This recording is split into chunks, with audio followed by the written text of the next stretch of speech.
네, 2020년 이제 겨울부터 해서 이제 코로나가 이제 교회에 덮쳐서 이제 교회가 이제 모임이 제한되는 그런 일들이 많았죠. 특히 2020년 그때 참 교회를 향한 이웃들의 시선이 좀 차가웠습니다. 제발 교회에 모이지 마라, 제발 좀 모이지 마라 이런 말들을 많이 듣던 그런 시기였는데요. 그 당시에 목회자들이 또 굉장히 또 나름 힘든 시간을 보냈습니다. 왜냐하면 성도님들이 보이지 않으니까요. 모일 수 없는 상황 때문에 많은 분들이 힘들어하셨는데 많은 담임 목사님들이 그때 막 그 우울증을 겪으시기도 하고 힘든 시간을 보냈습니다. 제가 그 당시에 용인에 있는 여기 용인이죠. 기흥구에 있는 한 교회에서 이제 선임 겸 이제 담임 대행을 이제 1년간 할 때였는데 성도님들이 없는 그 텅 빈 예배당을 보는 그 슬픔이 정말 엄청났어요. 사실 처음 경험하는 일이었지 않습니까? 그래서 하루는 이제 대배실에 앉아서 기도하는데 막 눈물이 나는 거예요. 하나님, 한국 교회가 이제 어떻게 가야 될까요? 이 코로나가 어떻게 교회를 바꾸어 놓을까요? 뭐 그런 기도를 했던 기억이 납니다. 성도님들이 교회 예배당에 안 오시니까 막 건물이 큰 건물인데 막 녹이 슬어요. 녹이 슬고 막 곰팡이가 피고 물이 새고 그 장면을 보면서 참 많은 생각을 했던 교회가 무엇일까? 교회를 교회로 만드는 것이 무엇일까? 그런 고민을 많이 했던 시간이었습니다.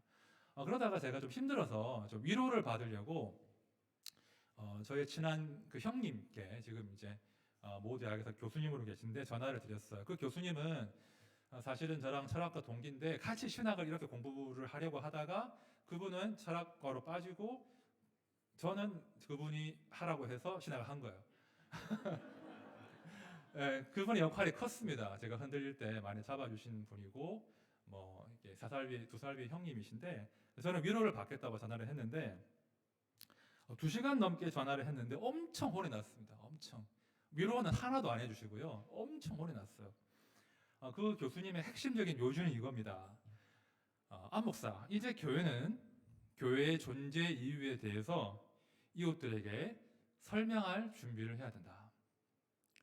교회가 당연한 듯이 모이고 있는데 교회가 당연한 듯이 모이면서 이웃들에게 불안감을 주고 민폐를 주고 있는데 이제는 그런 시대가 끝났다.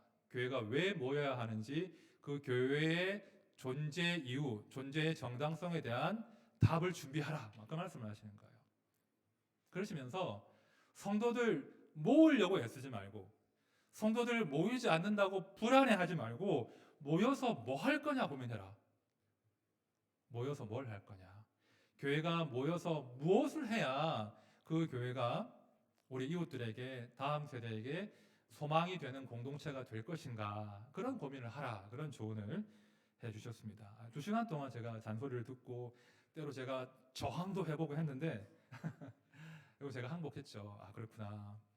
교회가 그저 모이는 것이 중요한 것이 아니라 우리가 왜 모여야 하는지 모여서 무엇을 해야 되는지 교회가 모여서 무엇을 해야 교회가 그냥 단순한 종교 집단이나 사교 클럽이나 이익 집단이 아니라 하나님의 교회가 될 수 있는 것인지 그런 고민을 많이 했던 그런 시간이었습니다. 우리가 2주 전에 사도행전 말씀을 2장 읽고 이제 교회를 교회되게 하는 것이 무엇인가 그런 가치를 나누었죠. 제가 4가지 교회가 교회되게 하는 실천들을 나누었는데 첫 번째로 저희가 다루었습니다. 자, 교회를 교회되게 하는 것. 첫 번째 실천 기억나십니까? 그죠? 사도의 가르침. 예수 그리스도에게 몰두하는 공동체가 되어야 된다. 이것이 저희들의 이야기, 저희들이 배운 것이었습니다. 우리가 예수에게 몰두한다는 것은요, 우리가 예수 그리스도 안에서 새로운 피조물이 되었다는 걸 확인하는 거예요. 우리가 예수 안에서 어떤 소망을 가진 사람이 되었는가, 예수 그리스도의 죽으심과 부활이 내 인생에 어떤 혁명적인 변화를 가져온 것인가, 그것을 알아가는 것이 예수에게 몰두하는 것입니다. 또 그렇게 예수에게 몰두하는 시간이 바로 이렇게 함께 예배하는 시간이에요. 우리가 이제 이 예배를 주일 예배, 주일 대예배 이렇게 부르지 않습니까? 여러분, 주일이 무슨 뜻입니까? 주님의 날이에요, 주님의 날.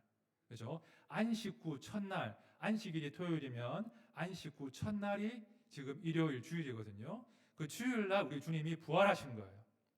그 부활의 날에 성도들이 모여서 우리 주님의 죽으심과 부활의 의미를 되새기고 우리가 얼마나 그 죽으심과 부활 가운데 새로운 삶을 얻게 되었는가, 그것을 기억하는 것이 주일 예배이고 교회의 정체성인 것입니다.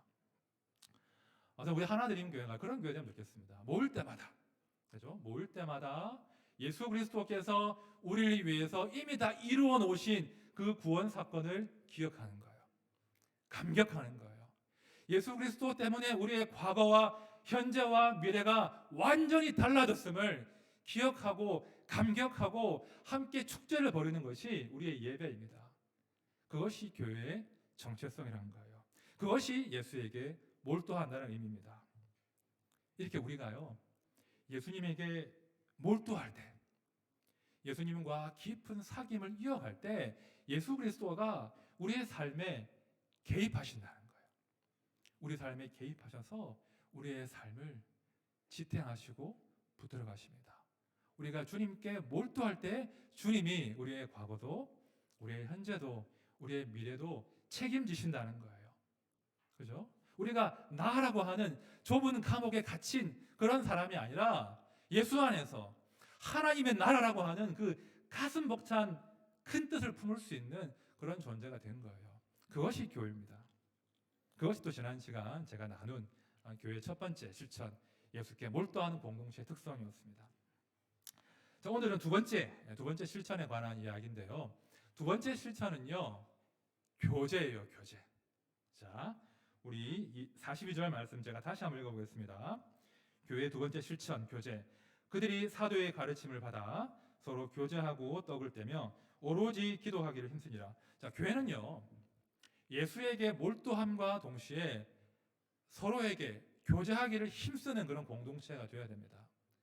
내가 예수에게 몰두한다고 하면서 교제하지 않는다는 것은 말이 안 되는 것입니다. 왜냐하면 우리 예수님께서 우리에게 교제하라, 하나가 되라, 서로 사랑하라 당부하셨기 때문이에요. 문제는요, 저희가 이 교제라는 단어에 대해서 정확한 의미를 알지 못한다는 게 지금 문제입니다. 여러분, 교제라는 단어를 어떻게 이해를 지금 하고 계십니까? 언뜻 교제하면 그냥 이성 간의 교제를 많이 떠올려요. 그렇죠? 이성 교제, 뭐 데이트하는 거, 서로 사귀는 것, 뭐 감정을 주고받는 것, 이 정도로 교제를 많이 이해하거든요. 또 실제로 기독교를 제외한 다른 종교에서 이 교제라는 단어를 그 종교적인 맥락으로 사용하지는 않습니다. 자, 그래서 이 교제라는 단어, 교회가 쓰는 이 교제라는 단어가 얼마나 풍성한지를 좀 알 필요가 있다는 거예요. 이 교제는요, 헬라어로 이제 아시겠지만 코이노니아라는 단어인데요. 크게 볼 때 세 가지 뜻이 있습니다. 공유한다, 그리고 나누어 준다, 그리고 참여한다. 이 세 가지의 의미를 담고 있는 거예요. 쉽게 풀이하면 좋은 것이 있으면 그것을 혼자 독점하고 누리는 것이 아니라 함께 공유하고 나누어 주고, 그렇게 함으로써 서로가 서로의 삶에 개입하고 참여하는 것, 남남으로 살지 않고 우리로 사는 것, 그것이 교제에 담긴 의미예요. 사실 이 교제가요, 굉장히 이제 깊은 의미를 담고 있고, 무엇보다 이것이 하나님의 선물이거든요. 하나님의 선물이 교제인데, 요한복음 17장 말씀을 한번 들어보십시오. 거룩하신 아버지여, 내게 주신 아버지의 이름으로 그들을 보전하사, 그 다음 보십시오. 우리와 같이 그들도 하나가 되게 하옵소서. 내게 주신 영광을 내가 그들에게 주었사오니 이는 우리가 하나가 된 것 같이 그들도 하나가 되려 함이니이다. 지금 예수님의 그 마지막 기도인데요, 삼위 하나님의 하나 되심과 우리의 하나됨을 같은 가치로 지금 보시는 거예요. 여러분, 우리가 교제의 원형, 교제의 최고 모델, 나누고 공유하고 서로 삶에 개입하는 최고의 모델은 삼위일체 하나님이세요. 성부, 성자, 성령 하나님께서 서로를 존중하면서 서로를 사랑하면서 완전한 하나가 되시는 것, 있는 그대로 받아주시면서 하나가 되어서 사랑하는 것, 이것이 삼위 하나님의 교제인데, 지금 그 교제를, 그 하나됨을 우리에게 선물로 주시겠다는 거예요. 그래서 이렇게 말씀하시죠. 우리가 하나가 된 것 같이 그들도 저희도 하나가 되게 해주십시오. 그렇죠? 이것이 교회가 교제할 때 누리는 영광이에요. 여러분, 우리는 교제할 때요, 그냥 사람끼리 모이는 것이 아니라 성도의 교제 가운데 삼위 하나님이 함께 참여하십니다. 성도가 사랑으로 교제할 때 그 자리에 삼위 하나님이 당신의 영광으로 임재하신다는 거예요. 그것들을 기억하셔야 돼요. 우리는 성도의 교제 가운데서요, 우리를 넘어서서, 나를 넘어서서 우리가 되는 것의 특별함을 경험한다는 거예요. 물론 나의 개성이 있죠. 나의 성품이 있고 기질이 있죠. 나의 선호가 있죠. 하지만 함께 교제하는 가운데 나를 넘어선 그 하나된 우리의 풍성함을 경험한다는 것입니다. 성도는 교제 가운데 나를 뛰어넘어서 우리라고 하는 새로운 정체성을 발견하는 거예요. 동시에 우리의 교제 가운데 함께 참여하시는 하나님의 임재를, 하나님의 현존을, 그죠? 지금 임재하시는 그 하나님을 교제 가운데 만나는 것입니다. 말씀을 제가 두 구절 읽어드릴게요. 두세 사람이 내 이름으로 모인 곳에는 나도 그들 중에 있느니라. 너희는 너희가 하나님의 성전인 것과 하나님의 성령이 너희 안에 계시는 것을 알지 못하느냐. 이 굉장히 특별한 선언이에요. 여러분, 다른 종교들은 어떤 식으로 하나님의 임재와 신의 어떤 그 강림을 이야기하죠? 웅장한 신전을 짓는 거예요. 크고 화려한 신전을 짓고 그 신전 깊숙한 곳에 우뚝 신상을 세웁니다. 그러면서 이곳 가운데 신이 임재한다고 얘기해요. 자, 그러나 기독교는, 교회는 그런 화려한 건물과 신상에 하나님의 임재를 말하지 않습니다. 성도가 교제할 때, 성도가 하나 되어서 서로 사랑할 때 그 교제하는 그 자리가 하나님이 임재하시는 자리라고 말하는 종교예요. 유별난 종교예요. 사실은 기독교가 처음 생길 때 많은 사람들이 기독교를 오해했습니다. 왜 너희들은 예수를 주로 섬긴다고 하는데 예수의 형상이 없니? 너희 혹시 무신론자들 아니야? 이런 오해를 교회가 받았습니다. 그렇죠? 그런 오해를 받을지언정 그들은요, 화려한 건물도 아니고 형상도 아니고 그들의 모임 가운데서, 그들의 교제 가운데서 있는 그대로 받아주고 사랑하는 그 모임 가운데서 하나님의 살아계심을 경험했다는 거예요. 그것이 교회의 특별함이고 그것이 교회의 영광입니다. 많은 사람들이 물어보죠. 왜 교회로 모여야 되냐? 교회가 모여서 뭐 하는 거냐? 답을 할 수 있어야 됩니다. 우리의 교제 가운데 하나님이 임재하신다. 그 하나님은 우리를 있는 그대로 용납하고 받아주신다. 이것이 우리의 답이 될 수 있다는 거예요. 사실 우리 시대가 굉장히 그 피곤한 시대 아니겠습니까? 그래서 뭐 오죽하면 뭐 피로 사회 이런 책도 나올 정도죠. 그리고 최근에는 뭐 하마터면 열심히 살 뻔했다 이런 책도 나왔잖아요. 그 책 아십니까? 하마터면 열심히 살 뻔했다 뭐 그런 책도 나오고. 서점에 가보시면요, 제일 보기 좋은 곳에 그 코너가 뭐냐면 주로 자기 개발서예요. 자기 개발서. 자기 개발서가 끊임없이 나옵니다. 너를 이렇게 개발해. 너를 이렇게 바꾸어 내야 돼. 너를 이렇게 단련해. 그렇게 하면 너희가 어떤 가치 있는 사람이 될 것이고 가치를 창출할 수 있을 거야.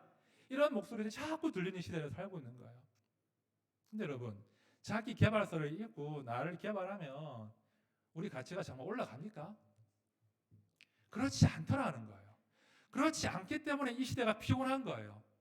철저하게 나라고 하는 세상에 고립되어서 나를 열심히 사랑하고 개발하지만 그럴수록 더 큰 불안과 두려움 가운데 벌벌 떠는 것이 우리 시대 인생들의 그 모습이라는 거예요. 그러나 교회는 그런 말을 하지 않습니다. 교회 공동체는 우리에게 무엇을 이루어내라, 무엇을 성취해라, 너를 바꾸어내라 말씀하지 않는다는 거예요. 교회는 뭐라고 합니까? 이미 주 안에서 우리는 새로운 피조물이 되었다고 합니다. 이미 주님께서 필요한 모든 것을 다 이루어내셨다고 말씀하시는 공동체가 바로 교회라는 거예요. 말씀을 들어보십시오. 곧 하나님께서 그리스도 안에 계시사 세상을 자기와 화목하게 하시며 그들의 죄를 그들에게 돌리지 아니하시고 화목하게 하는 말씀을 우리에게 부탁하셨느니라. 여기에 위대한 선언이 담겨 있는 거예요. 그들의 죄를 그들에게 돌리지 않으심. 제가 말씀드린 적 있죠? 이것이 교회 공동체의 특성이에요. 교회는 당신이 책임져야 돼라고 개인에게 어떤 책임을 종교적인 의무를 부과하는 단체가 아닙니다.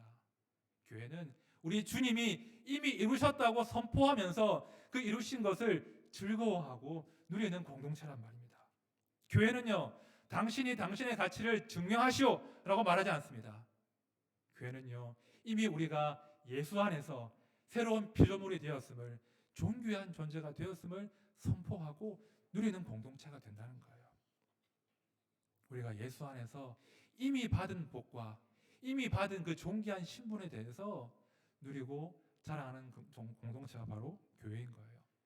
그래서 교회가 이 시대의 대안이 될 수 있다는 것입니다. 여러분, 꼭 기억하십시오. 그냥 모인다고 교회가 아닙니다. 그냥 모이는 것이 중요한 것이 아니라 우리의 모임 가운데, 우리의 모임이 성삼위 하나님이 함께 하시는 그런 영광스러운 모임을 기억하십시오. 동시에 그 모임 가운데 우리를 있는 그대로 받아주시고 용납하시는 그 하나님을 즐거워하십시오. 그리고 서로를 있는 그대로 받아주십시오. 그것이 성도의 교제가 가지는, 그죠, 아름다움인 거예요. 자, 그렇다면 좀 더 구체적으로 제가 말씀드릴게요. 이제 그렇게 교제를 해야 되는데, 그럼 구체적으로 어떻게 해야 됩니까? 오늘 말씀에 나와 있는데, 본문 44절, 45절, 46절 말씀을 우리 함께 읽어보겠습니다. 시작. 믿는 사람이 다 함께 있어 모든 물건을 서로 통용하고 또 재산과 소유를 팔아 각 사람의 필요를 따라 나눠주며 날마다 마음을 같이하여 성전에 모이기를 힘쓰고 집에서 떡을 떼며 기쁨과 순전한 마음으로 음식을 먹고. 자, 세 절 읽었는데요. 지금 보시면 두 가지 구체적인 실천의 현장이 나옵니다. 첫 번째는요, 서로 나누는 거예요. 통용하고 각 사람의 필요를 따라 나눠주는 겁니다. 이 통용이란 단어가요, 코이나란 단어인데, 이 통용이란 단어에서 교제란 단어가 나온 거예요. 코이노니아가 나온 겁니다. 그러니까 이 통용이란 말, 그 교제한다는 것은 이 통용, 함께 나눔을 전제로 한 것이 교제라는 것이죠.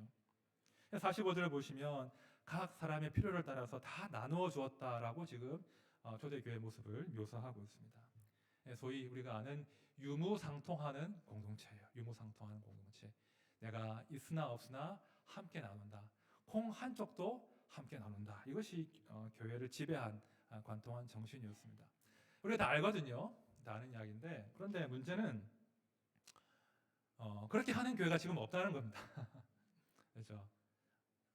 드뭅니다. 이렇게 물건을 다 통용하고 모든 소유를 다 팔아서 공동으로 소유하는 교회는 거의 없습니다. 사실은요, 우리가 오해하지 말 것이, 이 말씀은 명령으로 주어진 게 아니라는 거예요. 너희가 무조건 통용해야 돼. 무조건 각 사람의 재산을 다 팔아서 서로 나누어 줘야 돼. 명령으로 주신 말씀이 아니라 그저 초대교회의 모습을 묘사한 말씀이라는 거예요. 그렇죠? 이걸 기억하셔야 돼요. 좀 배경 설명을 해드리면, 당시 초대교회는요, 그 이방의 그 다른 나라에서 온 순례객들이 많았습니다. 그죠? 6월절을 맞이해서 이제 예루살렘에 왔다가 전도를 받고 그냥 머무는 거예요. 그 예루살렘에 집은 따로 있는데, 그러니까 손님들이 많다 보니까 그 이제 돈이 떨어지잖아요. 순례객들이 그 떨어진 여비를 교회가 부담할 일이 많이 생긴 거예요.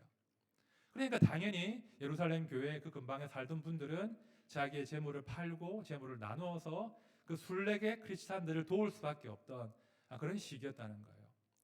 그러니 이 통용할 수밖에 없는, 그죠? 새로 예수를 믿고 이 교회 가운데 참여한 순례객들을 도울 수밖에 없는 그런 상황이었다는 것이죠. 또 하나 중요한 것은 이것이 예수 그리스도의 그 나누심에 대한 자발적인 반응이었다는 거예요. 자, 고린도후서 8장 9절 말씀 보십시오. 우리 주 예수 그리스도의 은혜를 너희가 알거니와 부요하신 이로써 너희를 위하여 가난하게 되심은 그의 가난함으로 말미암아 너희를 부요하게 하려 하심이라. 전적으로 예수님의 그 나누어 주심에 대한 그 은혜의 반응으로 지금 통용하는, 필요를 따라 나누어 주는 그런 일을 했다는 거예요. 왜 이렇게 서로 나누어 주었을까요? 그죠? 남이 아니기 때문이에요. 명확한 이유예요. 우리가 예수 그리스도를 믿는 순간 우리가 나라고 하는 협소한 존재에서 벗어나서 하나님을 한 아버지로 모신 가족이 되었기 때문에, 가족이니까 그들의 필요를 살피고 그들에게 나눠준다는 거예요. 오늘날 교회가요, 이런 관습을, 이런 전통을 많이 상실해 버렸습니다. 우리가 가족이고 서로의 필요를 채워주는 공동체가 되어야 되는데 그냥 각자의 삶을 사는 그런 식의 형편이 되어버렸죠. 우리가 다시 연습해야 됩니다. 다시 교회가 각 사람의 필요를 살피고 나눌 줄 아는 그런 공동체가 되어야 되는데요. 하나 오해하지 마실 것은 그렇다고 교회에서 금전 거래하시면 안 됩니다. 뭐 서로 이제 보증을 서주신다거나 금전 거래하시면 절대로 안 되고요. 사랑의 빚으로 주고 받으셔야 돼요. 뭐라고요? 내가 받을 것을 기대하는 그런 빚이 아니라 내가 받을 것을 기대할 수 없는 상황에서 베푸는 그 사랑의 빚으로 나눔이 이 가운데 일어나야 된다는 거예요. 제가 20살에 서울에 올라와서 16년을 다닌 교회가 있는데요. 제가 지방 출신이었고 또 제가 아르바이트해서 이제 학비와 생활비를 버는 상황이었으니까 항상 주머니가 넉넉하지 않았죠. 그런데 그 교회 어른들이, 교회 선배들이 참 저에게 제가 다 기억할 수도 없을 만큼 많은 사랑의 빛들을 주셨습니다. 때로 봉투를 내밀어 주시기도 하고, 때로는 식사에 초대해 주시기도 하고, 밥을 사 주시기도 하고, 때로는 그냥 지나가는데 그냥 과자 한 봉지 주시기도 하고. 그게 교회의 모습이 되어야 되는 거예요. 한 가족이기 때문에. 한 가족이기 때문에, 남남이 아니기 때문에 저 사람의 필요가, 저 사람의 빈 주머니가, 저 사람의 줄인 배가 마음이 쓰이는 거예요. 그래서 봉투를 내밀기도 하고 어깨를 두드려주고 사탕도 쥐어주기도 하고 격려하는 공동체가 될 수밖에 없다는 겁니다. 저는 우리 하나드림 교회가 이런 사랑의 빚을 많이 베푸는 교회가 되면 좋겠습니다. 앞으로 우리가 청년들과 함께 예배를 드릴 텐데요. 저는 우리 청년들에게 또 어르신들에게 교회가 아낌없이 서로 구워주고 나누어주고, 그죠? 그런 공동체가 되면 좋겠어요. 그래서 훗날에 우리 교회 출신의 청년들이 저는 하나드림 교회 다닐 때 진짜 사랑의 빚을 많이 졌어요. 진짜 뜻밖의 호의와 뜻밖의 사랑을 많이 받았어요. 이런 고백들이 많이 넘치면 좋겠습니다. 그죠? 큰 것 아니어도 됩니다. 오늘도 제가 지나가는데 어떤 분이 이렇게 활기력이라고 이제 있거든요. 홍삼 그거 하나 주시더라고요. 그러면 됩니다, 여러분. 그죠? 남이 아니니까 나누고 싶은 거예요. 내 형제니까, 내 동생 같으니까, 내 조카 같으니까, 우리 어머니 같으니까 내 가진 거 나눌 수 있는 공동체. 그것이 교회를 지배하는 정서가 되어야 된다는 거예요. 그래서 작지만 실천해 보십시오. 저희가 한번 실천을 해보려고 11월 달에 저희가 이제 가을 축제를 할 때 뭘 할 거냐면 아나바다 장터할 겁니다. 뭔지 아시죠? 안 쓰는 물건들, 그죠? 또 좋은 것인데 이제 버리기는 아깝고 좋은 것들을 같이 나누어서 이제 하는 그런 거 할 텐데 연습을 해보자고요. 이왕 교회가 개척했고 이왕 작은 정말 좋은 사이즈가 되었는데 나눌 수 있는, 그렇죠? 마음을 전할 수 있는, 공유할 수 있는 그런 공동체 연습을 시작해야 된다는 겁니다. 두 번째입니다. 두 번째 이 교제가 실천되는 현장은요, 함께 밥 잘 먹는 겁니다. 함께 밥 먹는 겁니다. 46절 다시 보십시오. 날마다 마음을 같이하여 성전에 모이기를 힘쓰고 집에서 떡을 떼며 기쁨과 순전한 마음으로 음식을 먹고. 여러분, 성도가요 식탁 교제하는 것은 특별한 의미가 있는 거예요. 굉장한 의미가 담겨 있는 것이 이 성도의 식탁 교제인데요. 그냥 식구기 때문에 밥 먹는 거예요. 다른 의미 없습니다. 성도의 식탁 교제 가운데 성도는 우리가 식구임을 인정하고 고백하는 거예요. 식구가 무슨 차별이 있습니까? 그죠? 식구기 때문에 뭐 성별도 상관이 없고요. 사회적 지위, 빈부의 격차, 학력 수준, 혹은 정치적인 견해, 그 모든 것들이 다 장벽이 될 수 없는 거예요. 식구니까 한 상에서 먹고 마시고 서로 사랑을 나누는 것. 이것이 교회 공동체의 두 번째 특징인 거예요. 여러분, 제가 퀴즈 하나 낼게요. 손 들고 맞추시면 제가 상 드릴게요. 예수님, 바리새인들이 예수님께 붙인 별명이 하나 있습니다. 예수님을 좀 조롱하면서 붙인 별명이 하나 있는데 혹시 아십니까? 다행이다. 제가 답을 말씀드릴게요. 자, 누가복음 7장 34절을 보십시오.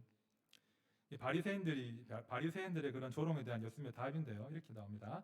인자는 와서 먹고 마시매 너희 말이 보라 먹기를 탐하고 포도주를 즐기는 사람이요 세리와 죄인의 친구로다 하니. 자, 예수님 별명이 무엇입니까? 바리새인들이 지금 예수님께 붙인 별명은 예수는 먹기를 탐하고 포도주를 즐기는 자였다는 겁니다. 위로가 되지 않으십니까? 우리 주님이 먹기를 탐하고 포도주를 즐기는 자라는 별명을 가지셨대요. 자, 그런데요, 더 중요한 것은 우리 예수님은 혼밥을 하지 않으셨습니다. 혼술도 하지 않으셨어요. 우리 주님은 누구랑 함께 하셨습니까? 세리와 죄인. 그죠? 다른 모든 종교 지도자들은 이해를 하지 못했어요. 어떻게 저 세리와 저 죄인들과 저 천한 여인들과 함께 겸상할 수 있는가라고 했지만 예수님은 그러지 않았어요. 우리 예수님이 베푼 그 만찬 자리에는 모두가 차별 없이 예수님과 함께 식탁을 누릴 수 있는 거예요. 이것이 예수께서 보여주신 예수의 만찬의 모범이고 우리 성도가 함께 누려야 될 하늘의 만찬인 거예요. 성도들은요, 같이 밥 자주 먹어야 됩니다. 네. 그리고 할 수 있으면 검소하게 먹어야 됩니다. 우리 주님이 검소하셨거든요. 우리 주님이 이제 시골 출신이시잖아요. 그리고 이제 그 왕궁에서 나신 분이 아니라 말구유 출신이십니다. 소년 가장 출신이시고요. 굉장히 입맛이 소박하십니다. 그래서 성도들이 함께 예수의 이름으로 모일 때는 소박한 식사가 좋아요. 할 수 있으면 일식 3찬 정도. 다락방 우리 일식 3찬 하잖아요. 좋은 그릇 쓰지 마십시오. 예. 허름한 그릇일지라도 일식 3찬일지라도 때로 일식 1찬이라도 그 교제 가운데 그 식탁 가운데 우리 주께서 함께 하신다면 그 만찬 그 식탁은 우리 주님이 함께 하시는 우리 주님의 천국 잔치가 된다는 거예요. 그것이 예수의 사람들이 함께 식사 교제할 때 누리는 행복인 거예요. 여러분, 우리 예수님이 요리도 잘하시는 거 아십니까? 요리. 우리 예수님이 잘하신 요리, 제가 볼 때는 이제 성경에 나오는 게 뭐냐면 그 생선 숯불구이를 잘하십니다. 생선 숯불구이, 그죠? 그 베드로를 다시 찾아오셨을 때, 그죠? 숯불을 피워두시고 떡을 굽고 계시다가 생선 좀 가져와라 하고 이제 바로 잡은 생선을 다 구워서 이제 먹이지 않습니까? 우리 주님은요, 우리가 먹고 마시기를 정말 좋아하시는 분이세요. 오죽하면 계시록 3장 말씀해 보시면 누구든지 내 음성을 듣고 문을 열면 내가 그에게로 들어가 어떻게 해요? 그로 더불어 성경 공부하고 그로 더불어 교리 논쟁하고 아니에요. 그로 더불어 먹고. 여러분 신나지 않으세요? 우리 주님이 우리와 함께 먹고 마시기를 즐거워하신다는 거예요. 지금 여기서 성도가 교제할 때 그 자리에 예수님을 초대할 수 있다면 우리 주님 함께 하셔서 그 자리가 천국의 만찬이 되는 겁니다. 여러분들 누가 그런 말씀 하시더라고요. 지금 성도가 누리는 주님과 함께하는 식탁 교제는 장차 이루어질 그 천국의 시식이다. 그런 말씀도 하시더라고요. 제가 한번 묵상을 해보니까 이 땅에 있을 때 어떤 걸 많이 먹어야 될까? 저 개인적으로는 고기를 많이 먹어야 한다고 생각합니다. 왜냐하면 여러분 천국이 임하면 육식을 할 수 있을까요? 네? 할 수 있을까요? 육식 임시로 주신 하나님 선물이잖아요. 지금 있을 때 많이 먹어 두십시오. 어쩌면 과일만 먹어야 될 수도 있습니다. 네? 그죠? 지금 이 자리에서 천국을 고대하면서 예배하면서 성도가 함께 만찬을 즐기는 거예요. 그래서 우리 다락방으로 모일 때마다 성도가 식사할 때마다 한 자리 비워두십시오. 여기가 우리 주님이 호스트로 이 만찬의 주인으로 앉으신 자리입니다. 그런 마음으로 예수님과 함께 만찬을 즐기십시오. 그 교제 가운데 우리 주님이 영광으로 함께 하십니다. 자, 그래서요, 성도가 식탁 교제하고 할 때는요, 기쁨이 있습니다. 자, 46절 하반절을 제가 다시 볼게요. 집에서 떡을 떼며 기쁨과 순전한 마음으로 음식을 먹고. 그죠? 이게 우리 성도의 교제, 성도의 식탁 교제를 지배하는 정서인 거예요. 성도는 교제할 때요, 기쁨으로 해요. 순전한 마음으로 합니다. 순전한 마음의 뜻은요, 거리낌이 없다는 거예요. 내가 뭔가 잘 보이기 위해서 인위적으로 꾸밀 필요도 없이 있는 그대로 차별 없이 서로 교제하는 거예요. 그것이 순전한 마음입니다. 성도의 식탁 교제는요, 성도의 모임은요, 이렇게 기쁨과 순전한 마음이 지배해야 되는 거예요. 그렇게 할 때 그 기쁨과 순전한 마음이 지배하는 그 공동체가 건강한 교회가 되고 하나님의 구원 사명을 감당하는 그런 성장을 맛본다는 것입니다. 저희 집에 그 13살 먹은 아들이 하나 있습니다. 아들이 있는데 이 친구가 이제 키가 많이 크지는 않습니다. 152밖에 안 되는데 늘 키에 대한 부담이 있습니다. 아빠가 키가 크니까요. 아빠가 키가 180이 넘고 외삼촌은 키가 183쯤 돼요. 문제는 엄마가 키가 작다는 거예요. 그래서 엄마를 닮을 수도 있다라고 하는 그 위기감 때문에 늘 아이가 성장에 대한 부담이 있어요. 키가 커야 되는데 늘 키를 재보고 운동도 하고 합니다. 그럼 제가 뭐라고 해요? 뭘 걱정하냐? 그냥 열심히 운동하다 보면 골고루 잘 먹다 보면 나중에 클 거야. 아빠도 나중에 컸어. 그런 말을 해주죠. 제가 아들한테 그 말을 하는데 아들의 모습이 딱 제 모습이더라고요. 제가 목회를 이제 시작하면서 그 건강한 교회로의 성장에 대한 부담이 있더라고요. 정말 훌륭한 모 교회에서 분립한 교회인데 제가 맛본 교회들이 정말 훌륭한 교회인데 그런 건강한 교회처럼 성장할 수 있을 것인가. 너무나 거대한 높은 기준처럼 보이기 때문에 부담이 생기는 거죠. 근데 제가 그 아들과의 대화를 이렇게 제가 복귀해 보면서 그렇구나. 뭘 부담스러워하고 뭘 두려워하냐. 우리가 예수님께 몰두하고 기쁨과 순전한 마음으로 교제하다 보면 성장은 우리 공동체에 딱 맞는 성장은 하나님이 이루어 주신다. 그런 마음에 확신이 들더라고요. 47절 말씀 보십시오. 하나님을 찬미하며 또 온 백성에게 칭송을 받으니 주께서 구원받는 사람을 날마다 더하게 하시니라. 그죠? 주께서, 그죠? 사람이 아니라 주께서 구원받는 사람들을 날마다 더하게 하시니라. 우리가 할 일은 그저 예수님을 즐거워하고 예수님께 몰두하고 사랑 가운데 서로 교제하면 기쁨과 순전한 마음으로 교제하면 그 다음은 주님이 책임진다는 겁니다. 그것이 하나님과 꿈꾸는 건강한 교회의 모습이에요. 말씀을 정리하겠습니다. 우리 시대는요, 소위 포스트 모던 시대이지 않습니까? 이 포스트 모던 시대의 특징은 진리를 소중히 여기는데 논리로 그 진리를 증명하지 않는다는 거예요. 이성과 논리로 그 진리를 증명하는 것이 아니라 그 진리를 소유한 공동체가 어떤 감동적인 스토리를 써내려가는가, 그걸 보고 진리를 판단하는 시대가 포스트 모던 시대예요. 진리가 소중하죠. 진리는 선포될 겁니다. 중요한 것은 그 진리가 우리 공동체 안에서 어떤 아름다운 스토리, 어떤 나눔과 어떤 사랑과 어떤 하나됨의 스토리를 만들어내냐. 그 스토리가 우리의 진리를 진리로 만들어 간다는 거예요. 우리의 이웃들은요, 우리 아들, 딸들은요, 기독교의 교리를 보지 않습니다. 성도가 얼마나 아름다운 교제를 하며 그 가운데 주님과 함께 성숙한 모임을 만들어 가는가, 그 스토리 본다는 거예요. 제가 니체 이야기를 자주 했는데 이 니체라는 사람은요, 아버지가 목사예요. 외할아버지와 증조 외할아버지도 목사님이셨어요. 이 니체의 어린 시절 별명이 어린 목사였어요. 어린 목사.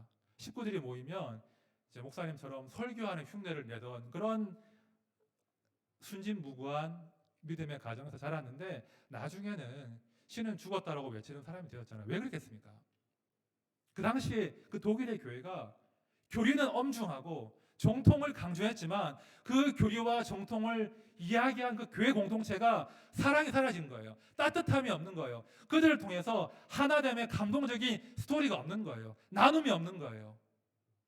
차별이 없는 따뜻함이 사라진 그 교회가 니체를 병들게 하고 급기야는 이 복음의 진리마저도 떠나버리게 만든 것입니다.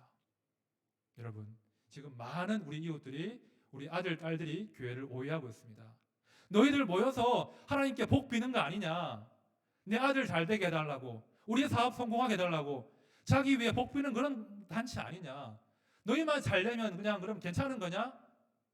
아주 교회를 자기 욕망을 따라 사는 이기적인 집단으로 오해한다는 거예요. 일견 틀린 말은 아닙니다.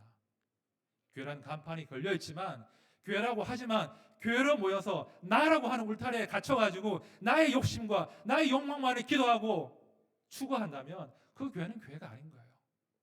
나를 넘어서서 우리가 되고, 우리가 서로 하나 되어서 서로 사랑하고 서로의 필요를 채워주고, 그죠? 서로 차별 없는 교제를 나눌 때, 그때 그 교회는 참여하는 우리들도, 그죠? 우리 이웃들에게도, 우리 아들 딸에게도 소망이 될 수 있다는 것입니다. 축원드립니다. 우리 하나드림 교회가 정말 교회다운 교회 되길 바랍니다. 자, 그러기 위해서는 우리가 함께 예수님께 더 몰두해야 됩니다. 다른 거 다 놓치더라도 예수의 죽으심과 부활, 그것이 얼마나 보배로운 것인지를 더 깊이 알아가셔야 되고요. 동시에 우리가 서로 더 깊이 사랑하고 사귀어야 됩니다. 그죠? 서로 알아가고 이름을 부르고 서로의 아픔을 위해서 중보기도 하고 서로의 필요들을 채워주고, 그죠? 함께 허물 없는 식탁 교제를 나누고 그 가운데 하나님의 임재를 경험할 때, 그때 비로소 우리는 하나님의 교회다운 교회, 그리고 구원의 방주로서 사명을 감당하는 것입니다. 우리 모든 성도님들이 또 하나드림 교회가 그 교회의 사명을 기쁨으로 감당하시기를 축원드립니다. 우리 함께 찬양합시다. 교회는 참 영광스러운 곳입니다. 절대로 교회를 우습게 보시면 안 됩니다. 이 영광스러운 교회 가운데 제가 교회의 한 지체로서의 그 기쁨과 영광과 하나됨을 맛보게 해주십시오. 그런 갈망으로 함께 찬양 올려드리겠습니다. 우리는 주의 백성이오니 찬양합시다.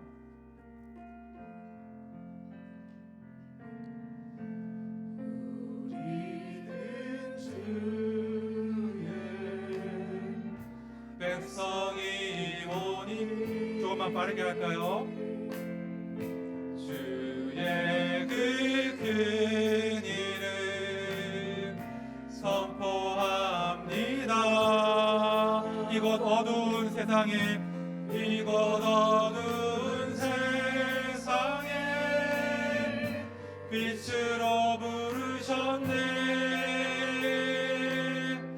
주의 얼굴 구할 때 역사하소서. 우리 주님이 교회를 세우십니다. 교회를 세우시고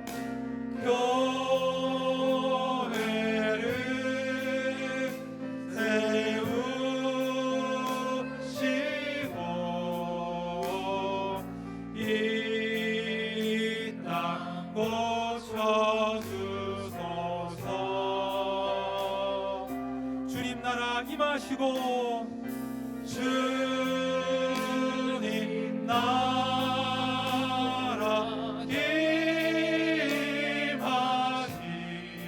임하시고 주 뜻 이루어지다. 교회를 세우시고, 우리 함께 찬양합시다. 교회를 세우시고 이 땅 고쳐주소서.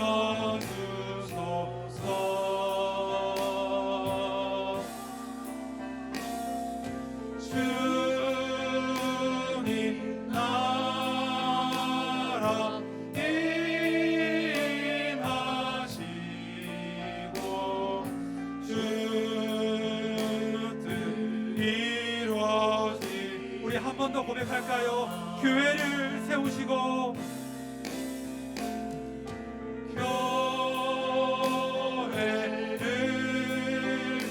세우시고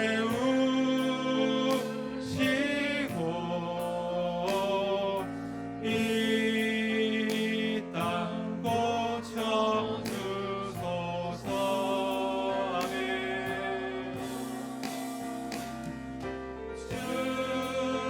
주님 나라 임하시고 주